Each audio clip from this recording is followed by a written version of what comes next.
Okay, hello everyone. We are here again with the Dark Master. Another interview from one of the Puma martial arts instructors down on the south coast. We have Mr. Ed Colman Roberts, who's got a fantastic story to tell. I'm sure you're going to enjoy it. I met Mr. Roberts many, many years ago when he was a young lad. I think it was at grading, actually. He was peering over the table, and now I peer up at him. But it's going to be fantastic. He's really, really, really motivated instructor. He's got his own place down there on the south coast. I'm sure he's going to tell us all about it. So good morning to you, Mr. Roberts. How are you doing? Good morning. Yeah, I'm very good, thank you. Excellent. How are you? Yeah, I'm good. I'm good. I've been out training this morning. I like to get up at 6:30, get out there, do my stuff, and get set for the day. And that's generally how I start. But yeah, so I'm feeling good. I'm a very, very much a morning person. Brilliant. I'm not so much a morning person, but I was training this morning at 6:15 as well. I think I've always I don't know. I've always done it ever since I was a young lad. 9, 10 years old. I was up, the first person up in my household of 3 kids, my mum and dad, and that was it. I was always up and I was always out. I used to come back. My brother was still in bed at sort of 1 o'clock, 2 o'clock, and even in my night clubbing days, I could stay out till 3 o'clock in the morning and still get up at 6 and be fine. I don't go to bed quite as late as that these days. I'm normally in there by 11 o'clock, so I'm trying to look after myself. But it's great to have you on board. Hopefully you can. I'm sure my audience here, those that are listening, will be fascinated by your story. You've come a long way in a short space of time. So perhaps you can tell us a little bit about your martial arts journey and where you've been, where you hope to go. I started training in 1999. I was 4 years old, and I started because I watched Hong Kong Phooey, the cartoon, and I really wanted to be as good as that cartoon dog. So I went to a kung fu class, and my mum took me, and apparently they were all breaking blocks of ice with their head, and she dragged me out and went, "We're not doing that." And on the way out, we saw a poster for Taekwondo, so I went to that instead. And I was not the most naturally gifted martial artist or physical person in the world. I think I really struggled. I actually failed my yellow belt grading, and that's actually when I met Master Black and found out about Puma and moved over to Puma just as it started, which was great and gave me the confidence to keep going, because I was struggling a lot and cried through most of my lessons, but loved doing them, even though I cried every time I went. So when I moved over, I didn't cry as much, but still struggled, and it took me quite a long time to get up to black belt. I remember everyone overtaking me and being quite upset about it, as there wasn't like a little Pumas or little Dragons at the time. I went straight into adults, and I remember everyone being better than me straight away as they joined, seemed to be better than me and overtaking me. But I think that actually helped me quite a bit later on, because it made me train harder and understand that there's always going to be people who are more naturally gifted than you, and you've got to work hard to achieve. I don't think I did particularly well until hormones hit me around 13, 14, and then I started to understand how to train properly, and in a very short space of time turned around from being probably the worst in my school to representing Puma in England quite regularly, and did that for quite a long time.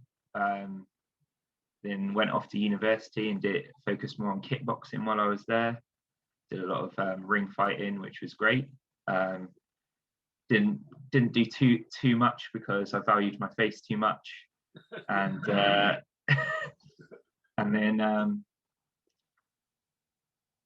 then also had the opportunity to go to Korea and study there for a month. So I learned some Korean while I was there, and also got to teach some Taekwondo, which was amazing. And travel around. Only Seoul. I couldn't really afford to travel outside the city, but I did manage to see quite a few monuments and do some patterns in front of them, which was amazing, and also really interesting, trying to get some locals to film you when they have no idea what you're saying and no idea what you're doing until you finished a pattern, and then they wanted you to do it again, and I was panting. I struggled to do it most of the time, but that was great. And then following university, I came straight back home to Newton Abbot and took on my old school, which has been amazing. A real honor after having so many great instructors, and I feel quite a weight in my shoulders to live up to all those instructors that have gone before me, Master Black being one of them, but Mr. Mortimer as well, and my instructor now, Mr. Dowling. All of those people are amazing martial artists, and I'm just trying to get Newton Abbot to a stage where it's recognised to those guys' extent, I think. Yes. So I've had control of Newton Abbot martial arts for about 3 years now, and we just opened a centre last year, which was awesome. It's a great facility. We were open for about 2 months, and then the pandemic hit, so we haven't been able to use it quite as much, but everyone's really excited to get back inside, and I can't wait to see them either. It's gonna be awesome. I'm excited about it. Well, you've done a few things very similar to myself, in fact, because you started teaching at a young age. I actually started teaching at age 17 for my instructor, who one day said, "Right, you want to go over there and take those people?" I was thinking, okay. And then you had me in the front of the class, and nobody could hear me. And it's interesting now. You said about yourself being very, very shy. I was one of the shyest people you could meet at that time. People always think I'm quite confident, but in the Taekwondo environment, I'm okay, because I've been there a long time, and people know me. But outside of that environment, I was always very shy. I've mentioned before that I was so shy I had to ask someone to ask my first. I've been married a couple of times. My wife to go out with me because I was too scared. It's when I started teaching at that young age, and I was there in front of that class, it started to give me quite a lot of confidence, and I did become very confident fairly quickly in the environment. So I can sort of relate to that. And I don't know whether you found this, but one of the things that I found when I started teaching as a young person was whether people would take me seriously because I was young.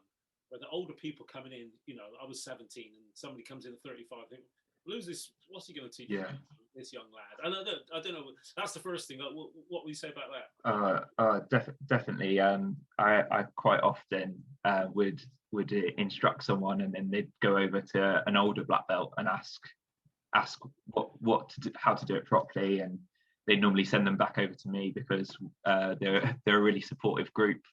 So that was good. But yeah, I did struggle with that, and I was much the same. I think my first lesson I was actually hidden under a chair because I was so scared of the instructor, and most of my gradings as well, I struggled with similar sort of thing. But going in front of a class has definitely made me more confident. I remember whispering at people and trying to tell them what to do and what the next bit was, and not really working, and having to practice projecting across the room, and thinking about it now just seems stupid. While I was at university, I taught 400 people all in one class, and if I told my 10-year-old self that I'd be doing that, I think he would cry at the thought of it. But yeah, I definitely wasn't taken seriously. Even when I began to get a bit more talented in martial arts, I didn't really think that people took me seriously, and a lot of the time I would substantiate what I'm saying with, "Sir said this the other day," just so I had some sort of backing, because a lot of the time I could see them just like looking around like, when is the lesson starting? Right. So it did take me a while, but I think the more confident I got in my delivery, the more they believed what I was saying, and also the more confidence I had in my own ability as well helped me with that confidence. Because struggling as much as I did, it's taken me a while to realize I can actually do some of the moves that we need to do, and I still doubt myself now when I'm doing stuff, but I know that I can do some things now. I think I can throw some decent shapes. Yeah. So that does help with some delivery, and I think people now respect my full journey and the fact that I did struggle to begin with. So it has come like a full journey from someone who hid under a bench crying at just having to show a pattern in front of people, to delivering to loads of people all at the same time and believe it, and everyone like listening to you and taking it in, and you can see that they're excited to be there, which is great. It did take a while though. Well, it does, and I think it's a bit like I was sort of related to being a martial artist, and we all want it now. Everybody wants it now, and even when I got my first degree black belt, as a young lad, I was thinking, when I get my black belt, I'm going to be as good as these people, But what I didn't realize, some of those black belts, they've been black belts for sort of 15 years. Yeah. When I got my black belt, I thought, well, I'm still not as good as them. But it takes a bit of time. So I think, like anything really, if you can develop something over a period of time, it's certainly worth it. And I think teaching and having people follow you, in your martial art takes time as well. And it's a two-way process, isn't it? It's always a two-way process, I think. Yeah, definitely. I think it took me a while to work out my style of teaching as well. I think I'm probably a bit unorthodox as a martial arts instructor. I lean heavily on humour. That's good. Yeah. Well, with Master Black as an instructor for a long time, there's not much else you can do. Yeah. But I think just not taking myself too seriously allows people to get out of their comfort zone and push themselves a little bit more than they would necessarily if you were just telling them what to do. And when I first started, I think I was very much of the opinion that black belts are meant to be a certain way, and now that I'm teaching people, I'm meant to be like that. Yeah. And I'm not that way. I'm not. So I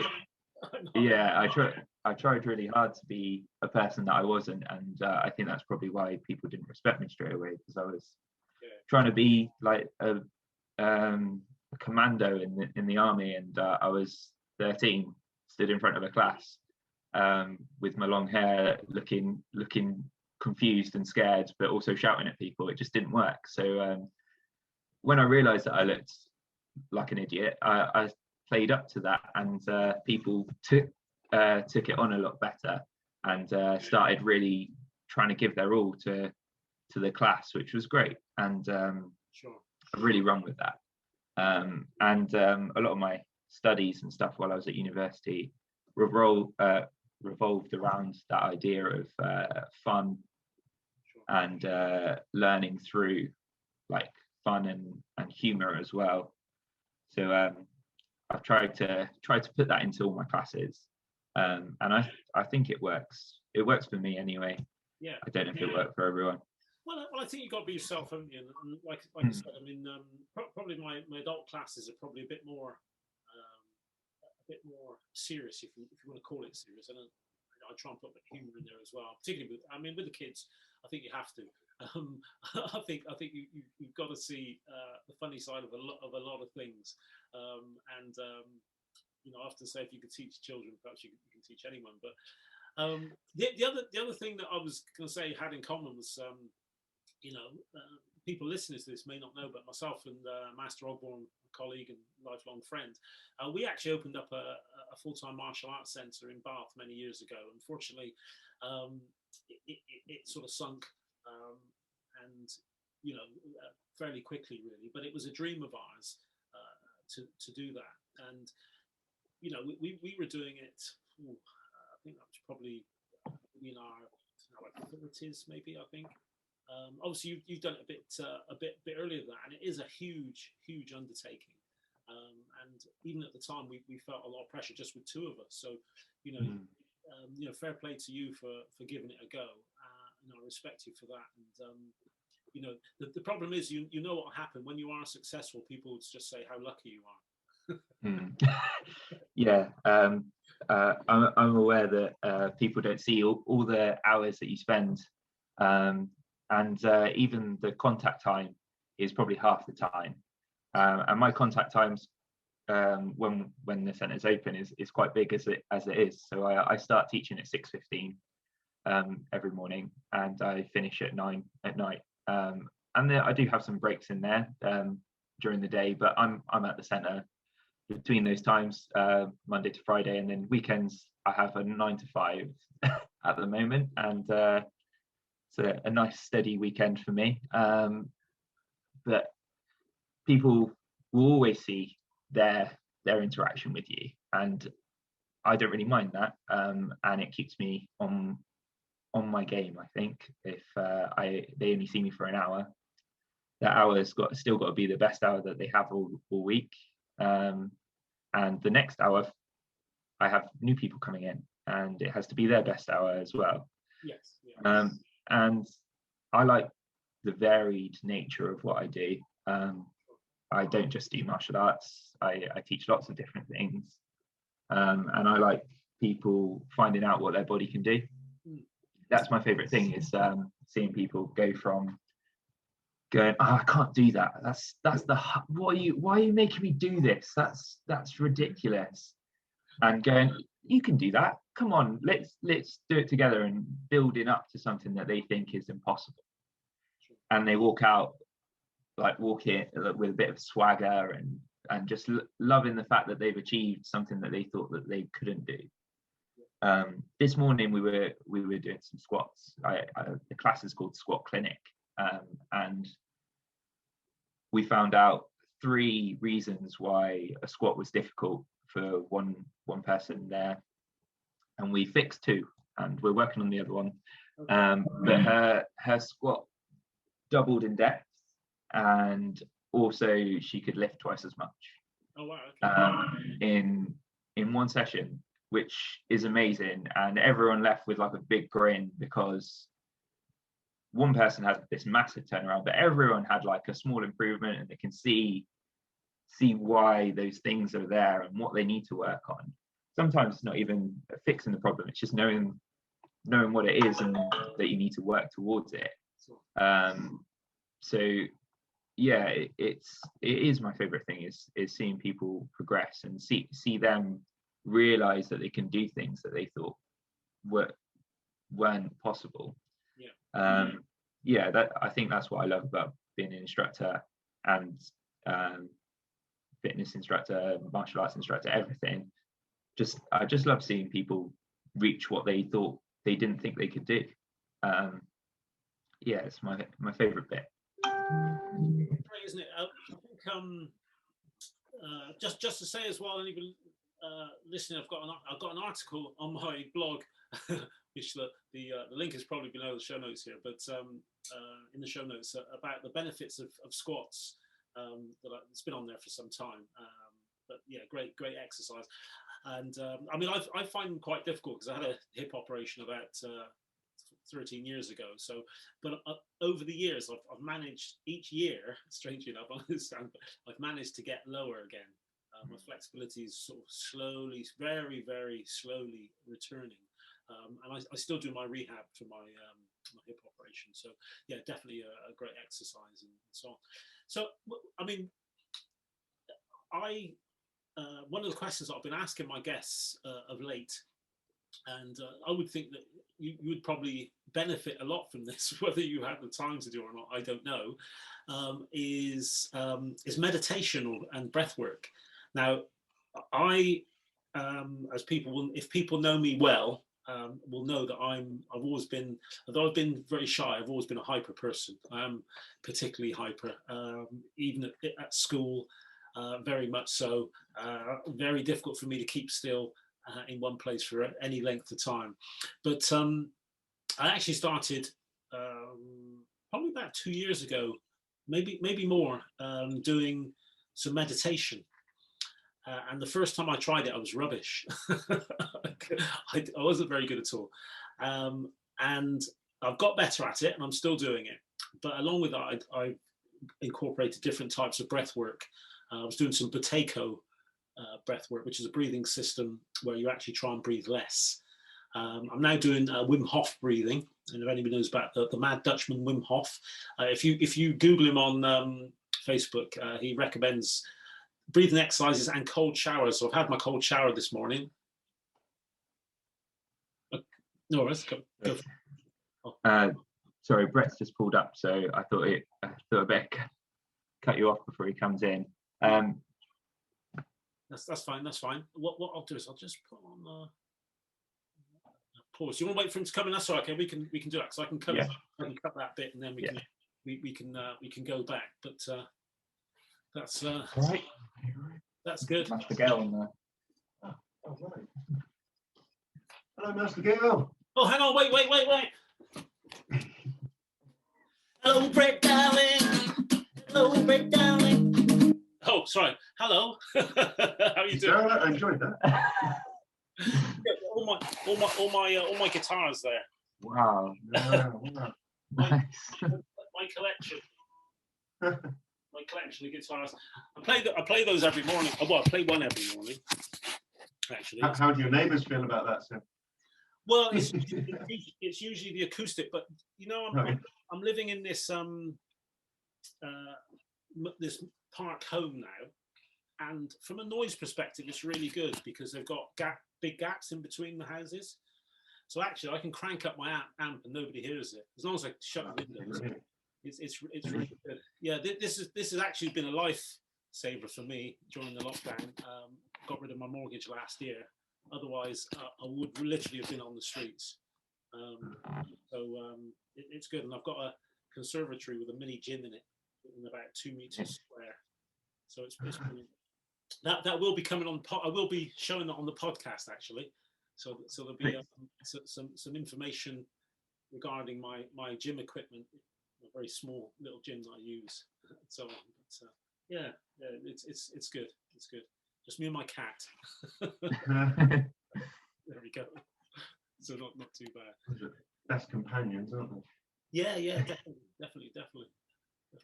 Do you want to are you okay in the moment to continue from? We've probably got, I don't know, what time is it? Probably got I don't know, I'd say probably about another 15 or 20, I would say. Are you okay with that? You okay to wait for that? Yeah. I'll do some warming up and stuff. Yeah. Cool. Yeah. Well, super being the set. I'll catch you soon, sir. Yeah, take care. See you in a bit. Okay, so I'm just putting this in so I can Just going to pull the door to.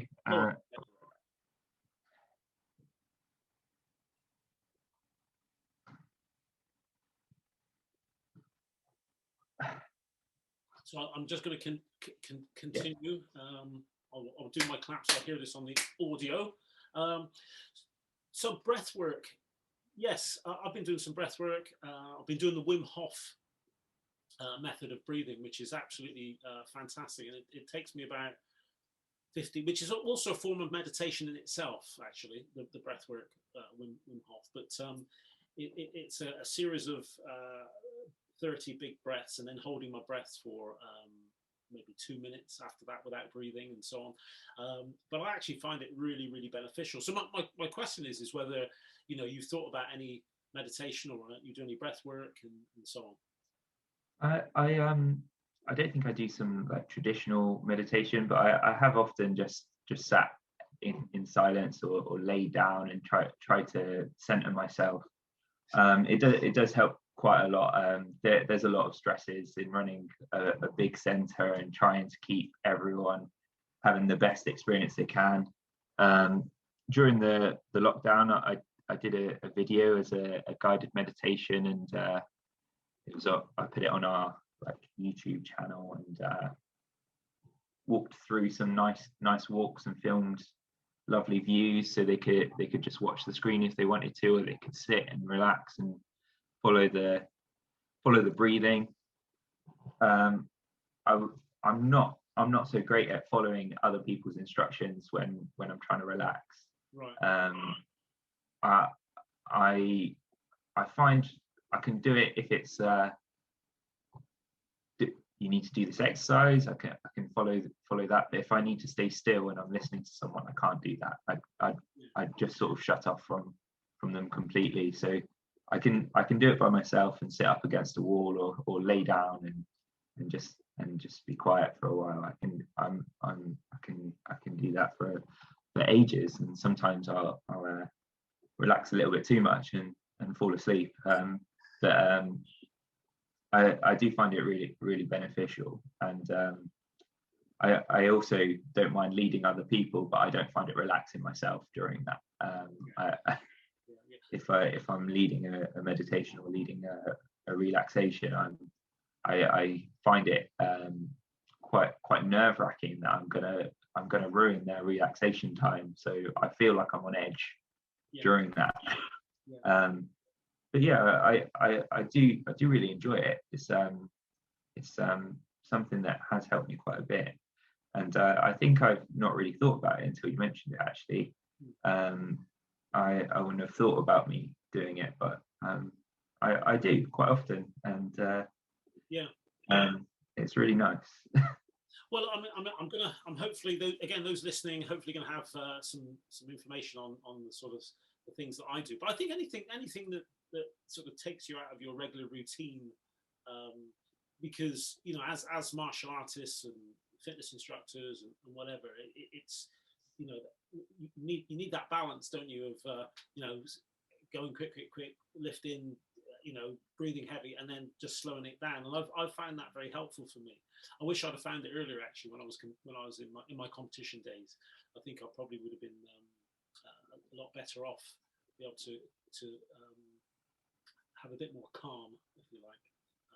So I'm happy I'm doing that, and I think I think for me, because of the type of person I am, it's really been, say, beneficial, because everything I've always done in my life has been at 100 miles an hour. It really has. So having to change that, it's been quite tough, but it's been very beneficial. I feel benefits for it, definitely. I also really enjoy Tai Chi, which is very similar, and it feels like you're meditating while you're doing it. Yes.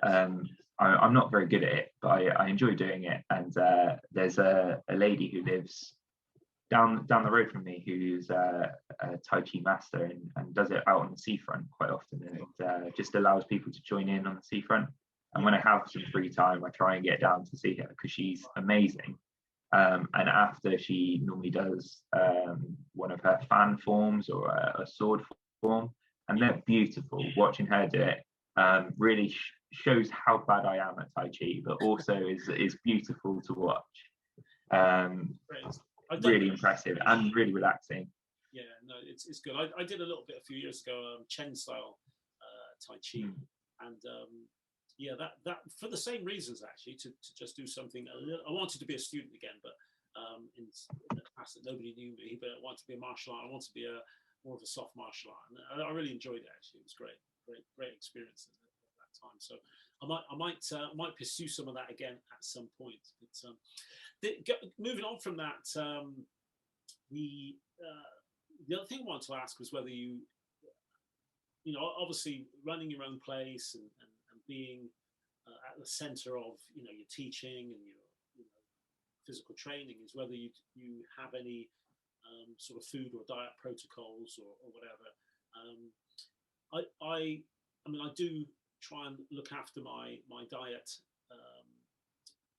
Many years ago, I had a skin condition, which I still have, psoriasis, and I've actually, in the last 6 months or so, gone over to an animal-based diet, which actually has made a massive difference to me.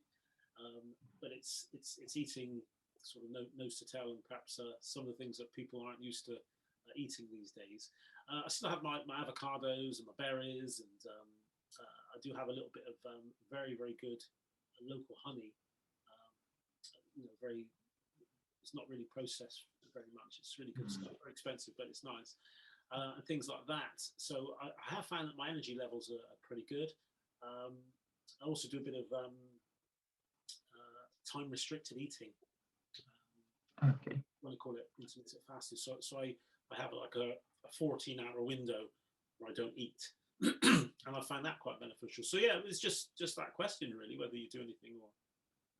I really struggle with my diet at the moment, with running a centre and being here so long, teaching from 4 till 9, and then having to clean and leave. I do struggle to fit things in. In the lead up to competitions, I definitely do. When I'm competing and I'm trying to make sure I compete at a high level, I really focus on getting a good, healthy, balanced diet with high protein and lots of oats and fruit in. But the rest of the time, I think I eat what's in front of me out of necessity and panic a lot of the time. And I am aware that it's catching up with me.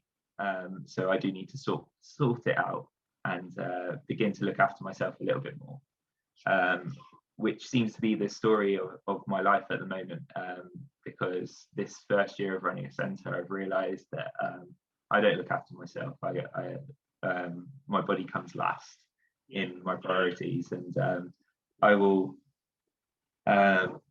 work here as long as it takes to get the job done, and then I'll go and train as hard as I can, a lot of the time without the fuel that I need to do that. And I do feel it quite often, and I know it's a mistake that I'm making, but it's very difficult to put myself before other people, my students, my clients, and also the stuff I love doing. Like I love training, and putting something in me so I can train, although makes sense to me, is a second priority. I want to train first.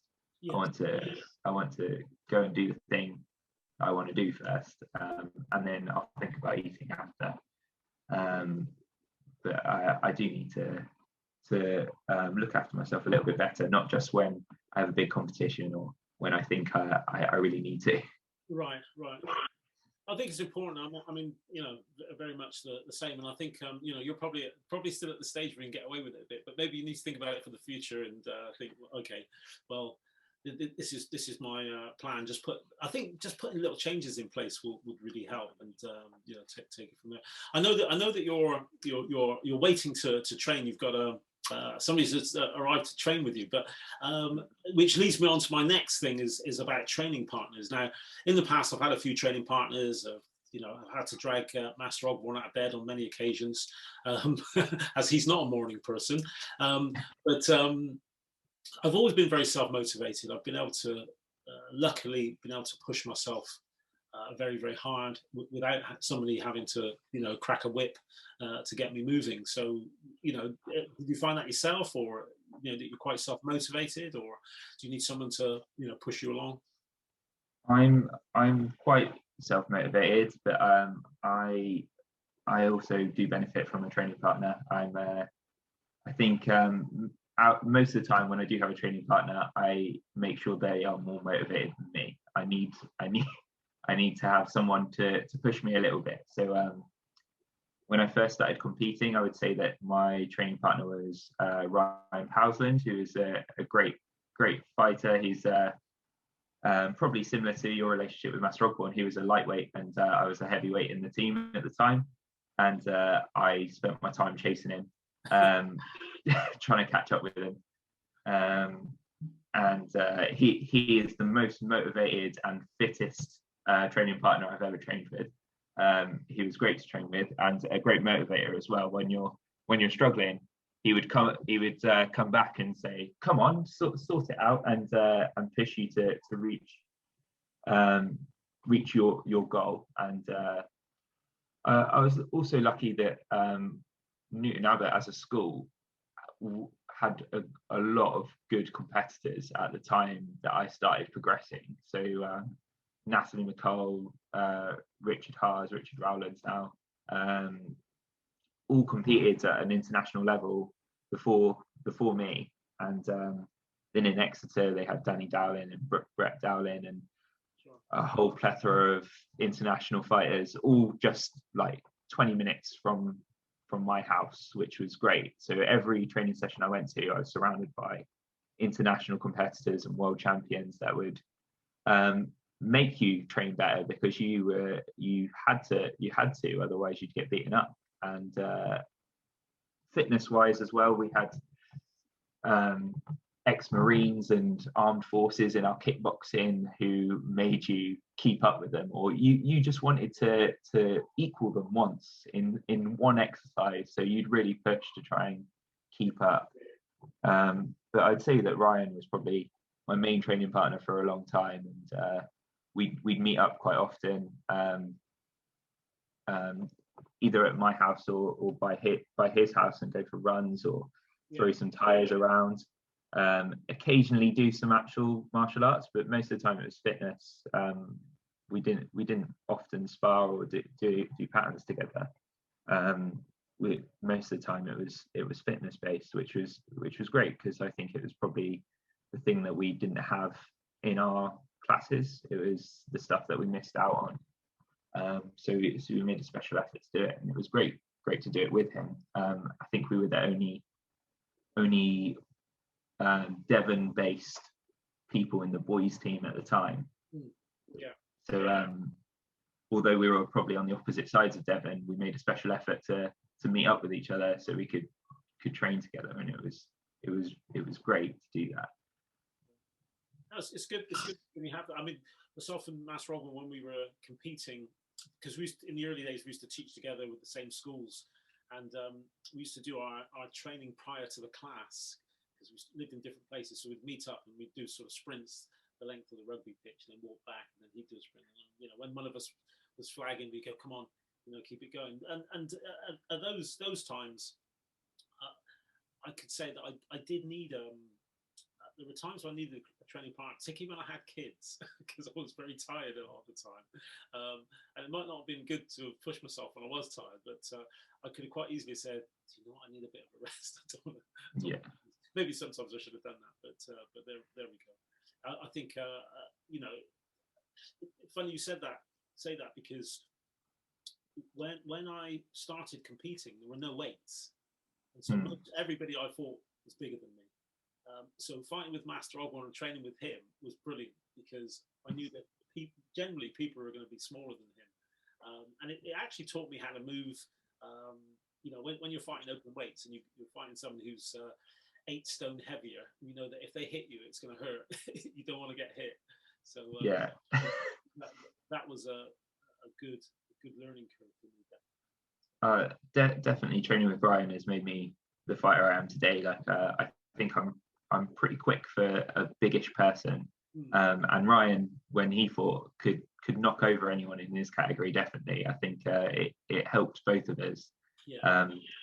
He kind of turned into the heavyweight of the lightweight division, and I turned into the lightweight of the heavyweight division, which was great for both of us. Although I really still don't enjoy being hit by the heavyweights of the heavyweight division. No. Well, I said to people, I adopted my style because I don't like being hit. Yeah. That's right. Yeah, I think it took me until I went up into the adult category to realise that it wasn't that much fun, actually. As a junior, I didn't mind too much, but as soon as I went up to adult, I really didn't like it. Well, listen, we're close to time, actually.